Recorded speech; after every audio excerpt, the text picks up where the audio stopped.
before our service begins, we ask that you turn your cell phones off.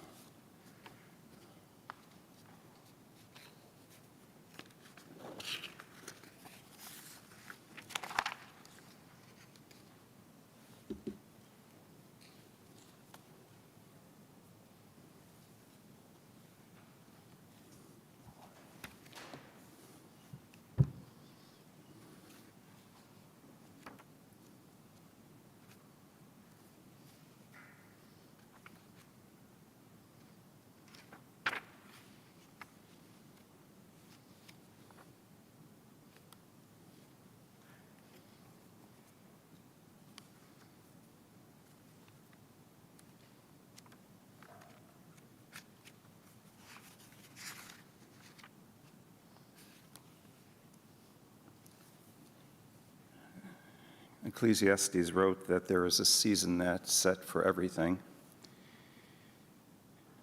a time for every experience under heaven, a time for dancing and a time for wailing, a time for birthing and a time for dying, a time for speaking and a time for silence, a time for seeking and a time for losing. The period of mourning is very complicated. It's filled with many emotions and many memories, some of which may be very pleasant and others not so much. And we begin our service with the recitation of psalms and prayers that will link Jill's life to our 3,000-year-old tradition, beginning with the last chapter in the book of Proverbs, Eshet Chayil Meimtza, V'rachok mipnimim michra, Batach balev bala v'shala lo yechsor, Gemalat hu tov v'lo ra kol yemei chayea, Kapapasa leoni v'yader shilcha le'evyon, Oz v'hadar levusha, V'tischok li'am acharon. Pia potcha bechokma v'torat chesed al leshona, Tzofia lichot beita v'lechamatzlut lo tochel. Kamuvanea v'yishrua ba'ala v'yhalala, Rabot banot asu chayil, V'yat alit akulana. Sheker hachen v'hevel hayofi, Isha yirat Adonai hi titalal, Tnula mipri yadea v'yhalelua b'shari ma'aseha. What a precious find is an Eshet Chayil, a woman of valor. Her worth is far beyond rubies. Her husband puts his confidence in her and lacks nothing. She is good to him, never bad, all the days of her life. She opens her hand to the needy and extends her hand to the poor. She is clothed with splendor and strength. She looks to the future cheerfully, her mouth opens with words of wisdom. Her tongue is guided by kindness. She oversees the activities of her household and never eats the bread of idleness. Her children come forward and bless her. Her husband praises her and says, "Many women have done superbly, but you surpass them all." Charm is deceitful and beauty vain, but a God-revering woman is much to be praised. Extol her for the fruit of her hand. Wherever people gather, her deeds speak her praise. In the book of Ben Sira, we read that we're all destined to die, that we share it with all who ever lived, with all who ever will be. Cry for the dead, hide not your grief, do not restrain your mourning. But remember that continuing sorrow is worse than death. When the dead are at rest, let their memory be a source of peace, and be consoled when the soul departs. Death is better than a life of pain, and eternal rest is better than constant sickness. Let us not seek to understand what is too difficult for us, nor search for what is hidden, nor be preoccupied with what is beyond. For we have been shown more than we can comprehend. As a drop of water in the sea, as a grain of sand on the shore, are our days few in eternity. The good things in life last for a short time, but a good reputation endures forever. Ivan, Toby, Brandy, Farron, Shelley Ann, family, and friends of Jill Schoenfeld, When Jews recite the memorial prayer, the Yizkor, the memorial prayer, the words of the memorial prayer for a mother, it states, we say in the Hebrew, to a mother who passed away, Imi Morati, my mother, my teacher. In this simple phrase, we have a recognition of the significant role entrusted to the mother. Her role as parent, of course, but as teacher and educator for her children. For the most significant part of a child's education truly does occur in the home. The mother conveys to her children her fears and her hopes, her defeats and aspirations, through the way that she handles the experience of life. This afternoon, as we bid farewell, our final farewell to Jill Schoenfeld, we recall the phrase, Imi Morati, my mother, my teacher. For first and foremost, Jill was your mother, a loving grandmother and teacher who cared about the values of her children and grandchildren, the person in your family to whom others looked to for guidance on how to deal with all that life brought. But Jill was not only your mother, grandmother, great-grandmother, and teacher. She also taught generations of students here at Temple Beth El. Jill was born in Wilkes-Barre, Pennsylvania. She graduated from Kingston High School and then attended Rider College before transferring to Wilkes College, which is where she met Ivan. Together, they enjoyed 53 years of marriage. Jill trained as an elementary school teacher and taught third grade in public school in a two-room schoolhouse in Beckley, West Virginia. She told of how she had to stoke the fire in that two-room schoolhouse. Jill taught there for 2 years before moving to Wilkes-Barre, where she taught in Schuyler Avenue Elementary School in Kingston. Here at Temple Beth El, for 28 years, Jill taught the seventh grade, our seventh graders. And Jill and I overlapped in the school, teaching for her last 5 years. I remember vividly in 2002 walking into her classroom in the basement of 17th and Hamilton in the old Temple Beth El building on a Sunday morning. And instead of leaving the classroom while I taught, Jill stayed in the classroom. And her desk was positioned at the back of the classroom, where she could observe all her students and keep a watchful eye while she graded papers. As I taught the class, if any of the students were to dare step out of line, Jill quickly reprimanded them and put them in their place. There was no doubt in my mind who the students feared most. It wasn't me, the rabbi, it was Jill.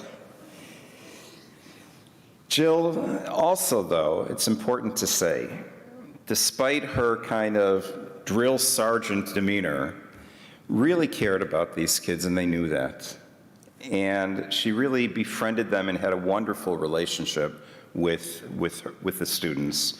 And oftentimes, she would joke with them in the halls of Midrash Shah on a Monday night. In the years when Jill stopped teaching, she worked in the Temple Beth El office. And she was very devoted to her work, very well organized, and extremely concerned about detail. Jill had a special knack for remembering everyone's birthday. And she very well may have been the motivation for a practice amongst our office staff of marking birthdays with birthday cards and cakes and celebrations, because I don't think we really did it before that time when she was in the office. Jill, although I have to say, was really most wholeheartedly devoted to her children and her grandchildren. She was just so proud of all of you, of Aaron and Walker in Catriel, and Ava, if I mispronounce your name, forgive me, Logan and Ella. And she was simply so delighted to be a great-grandmother. In this hour, we ought to be grateful to God for the years that he granted Jill Schoenfeld. We pray that her soul may enter upon the great highway that leads to our eternal home. May God grant her everlasting rest and peace in another, better, finer world, a world in which all families, your own and the larger family of humanity, will one day be reunited in happiness and peace. And let us say, Amen. I'd now like to call on Jill's sister, Shelley, and then she'll be followed by Toby to say a few words in honor and in memory of their sister and mother on behalf of the family.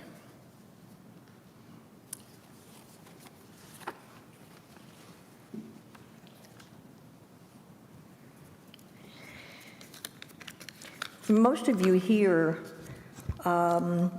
you all met Jill when she moved to Allentown as a wife and a mother. But you didn't know her as a young person. So I'm going to tell you a little bit about what Jill was like growing up. Jill was a typical firstborn child. She was quiet. She was ladylike. She did as she was told. She had perfect manners.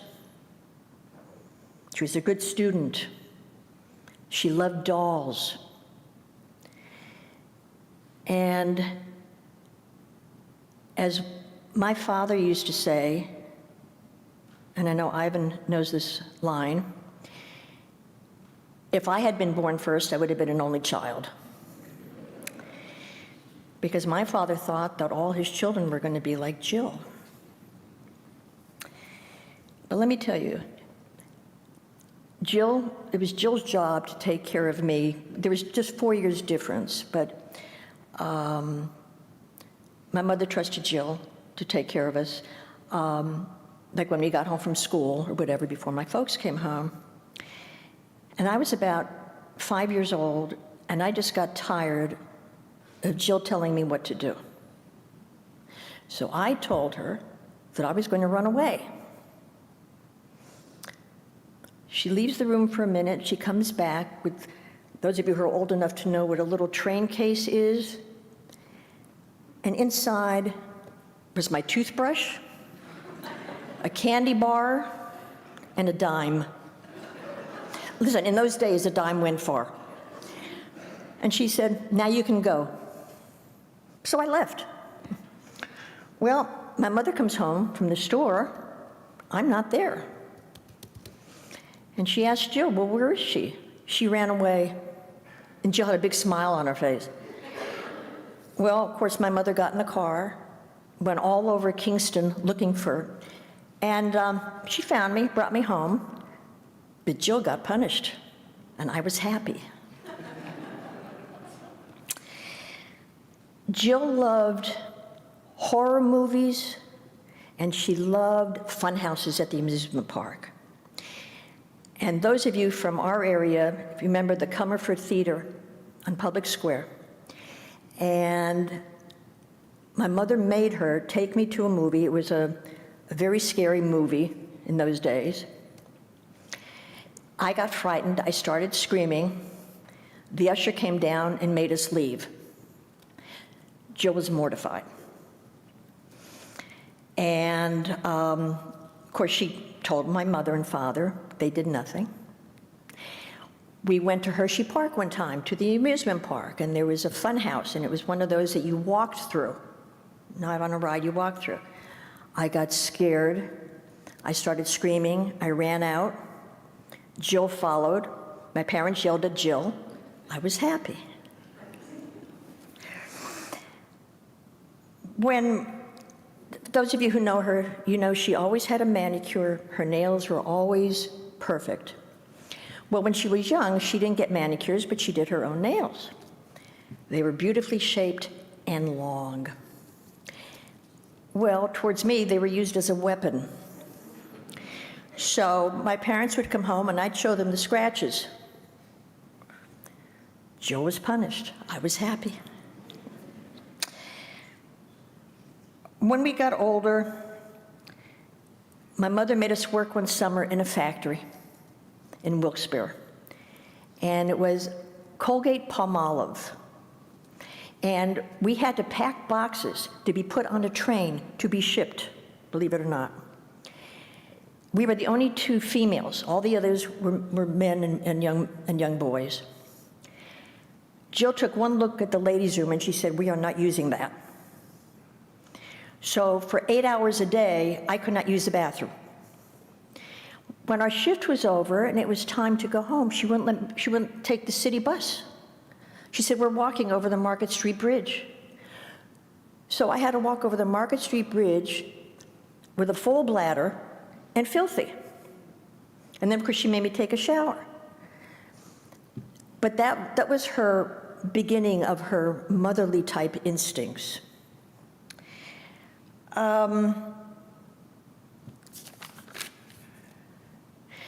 As the rabbi said, Jill attended Rider College in New Jersey for her first year of school.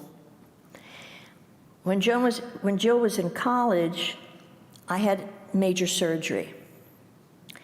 And the surgeon happened to be Irish Catholic. And when he did the surgery, he used Kelly green sutures on me. Well, when they fell out, I saved them. I put them in a little envelope, and I sent them to Jill at Rider College. It grossed her out. I was happy.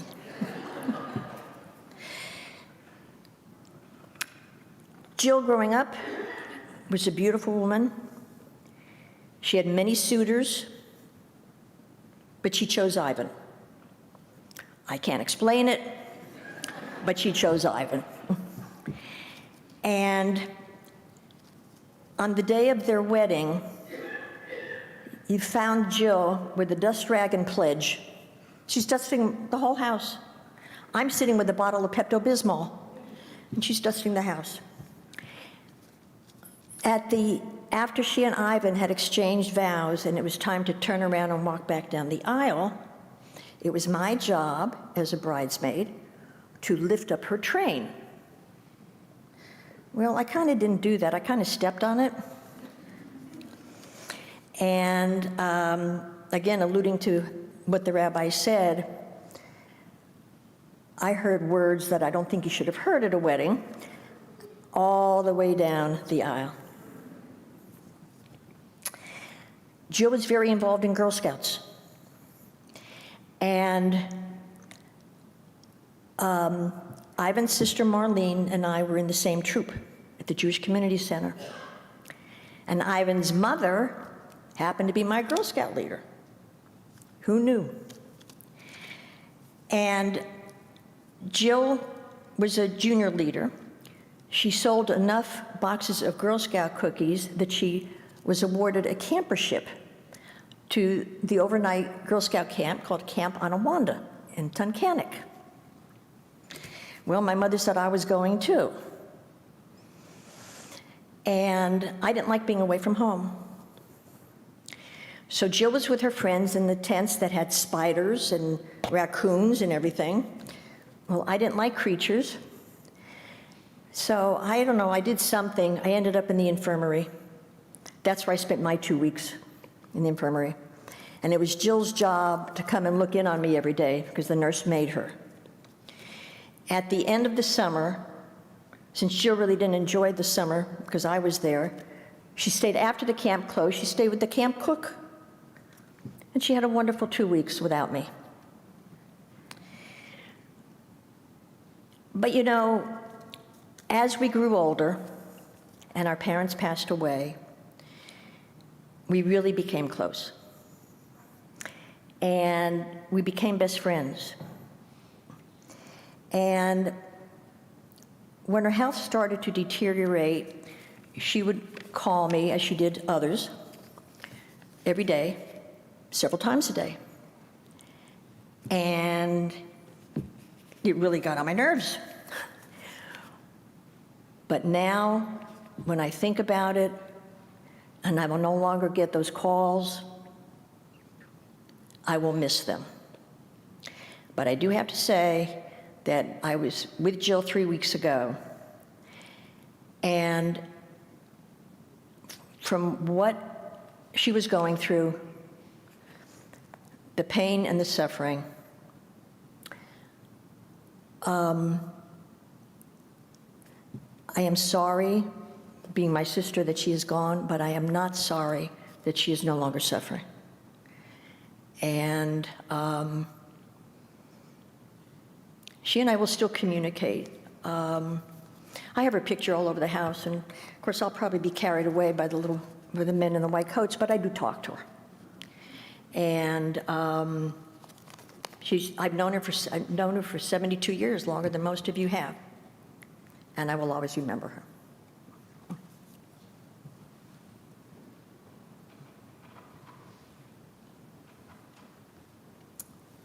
Thank you. Toby?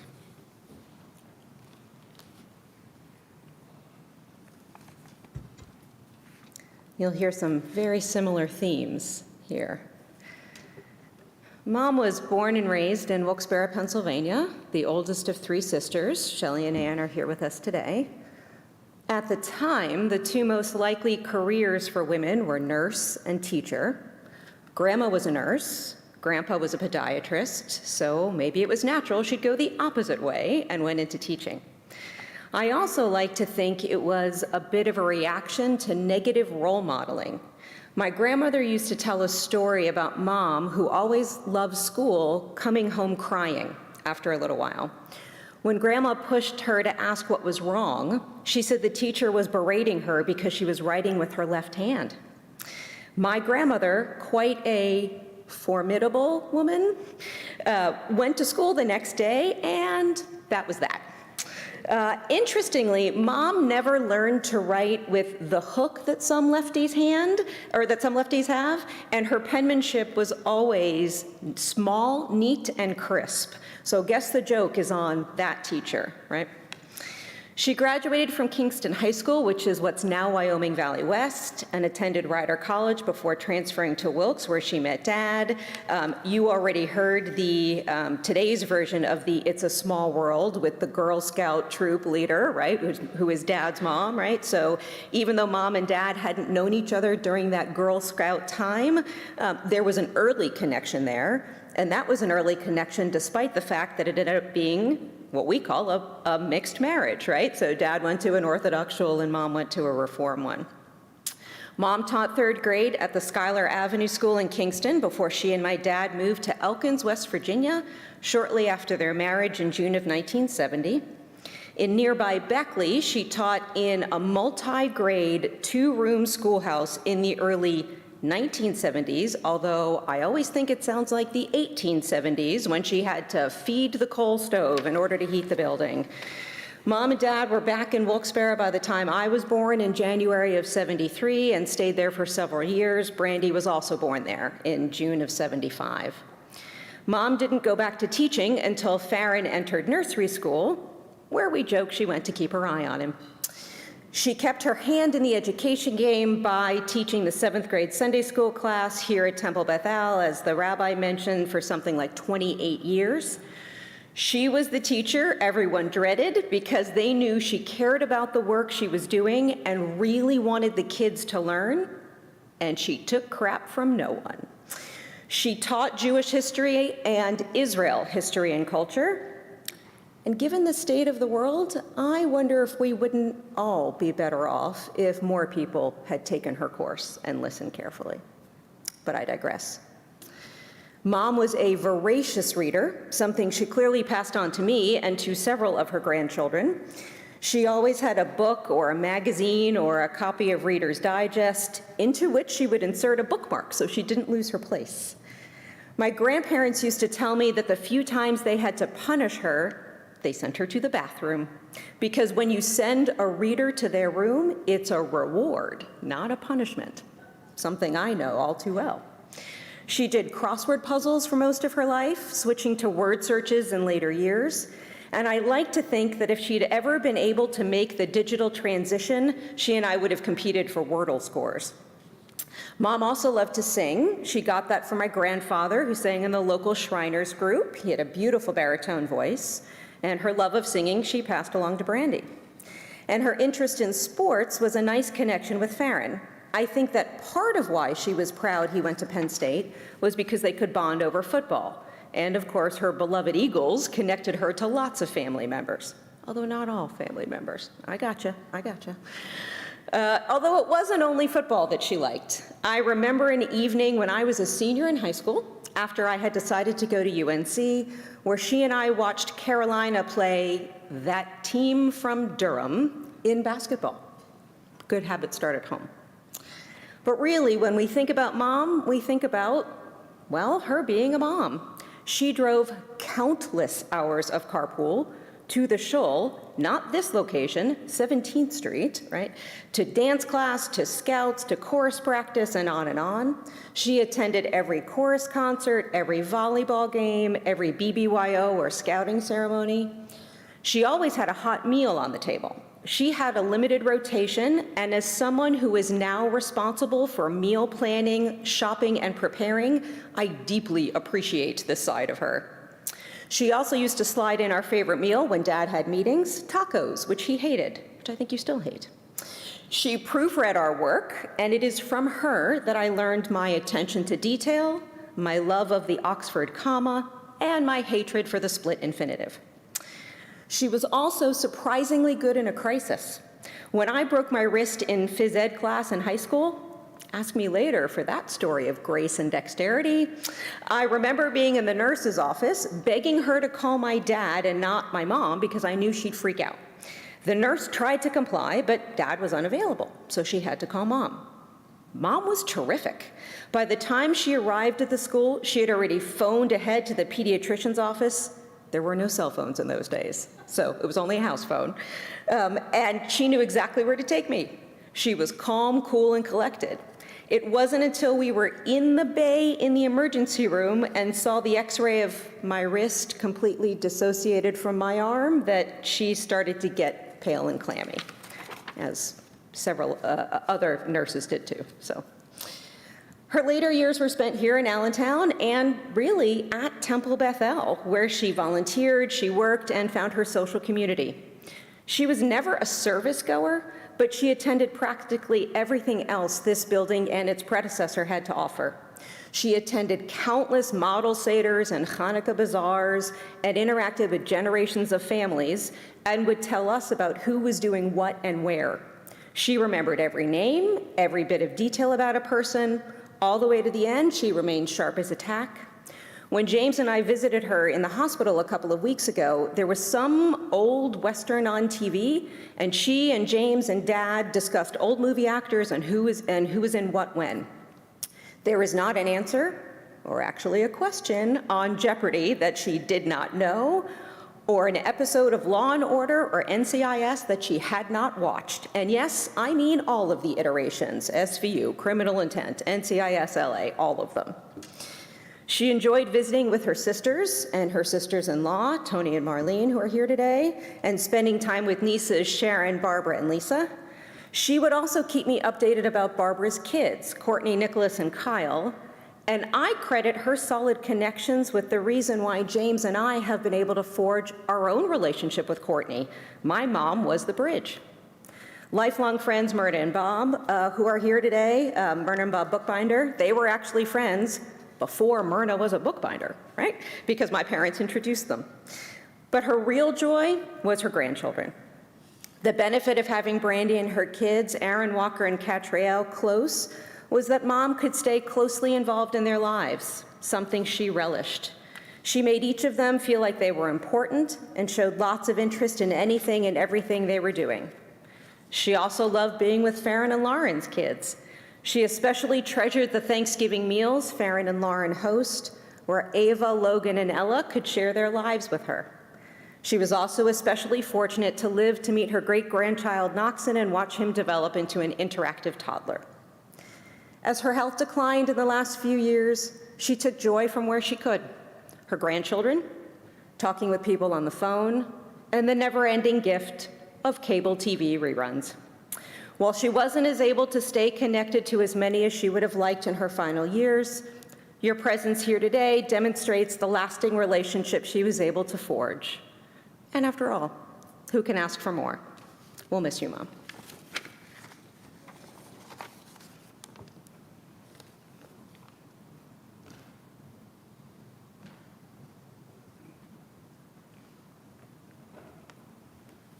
Please rise for the memorial prayer.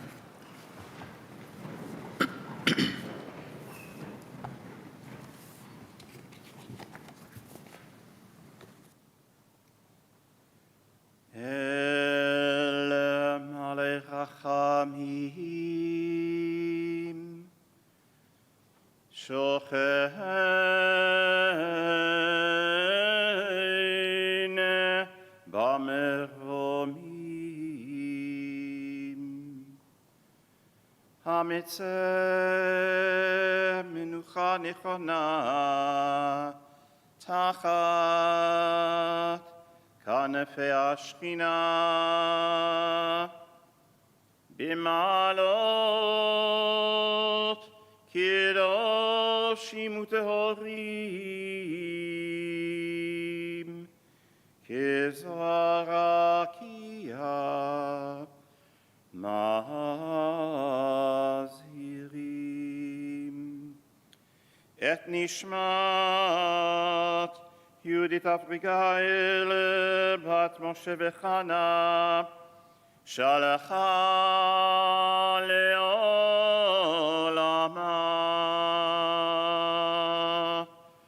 בגן עדן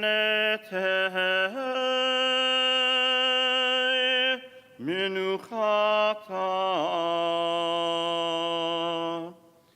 אנא ברחמים הסתיריה בסתר כנפיך לעולמים וצרור ביצוע חיים את נשמתה. אדוני הוא נחלתה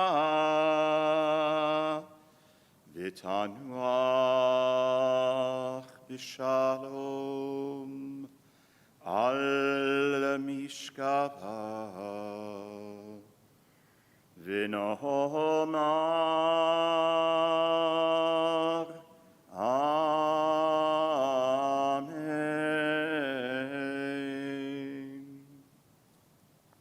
Just a couple of announcements. We ask that the pallbearers step forward. If you're continuing on to the cemetery, please make sure that your lights are turned on and that your emergency flashes are lit. Following the interment, there will be Sudat Havra'ah, meal of consolation back here at the temple, and that will be followed with Mincha and Mariv.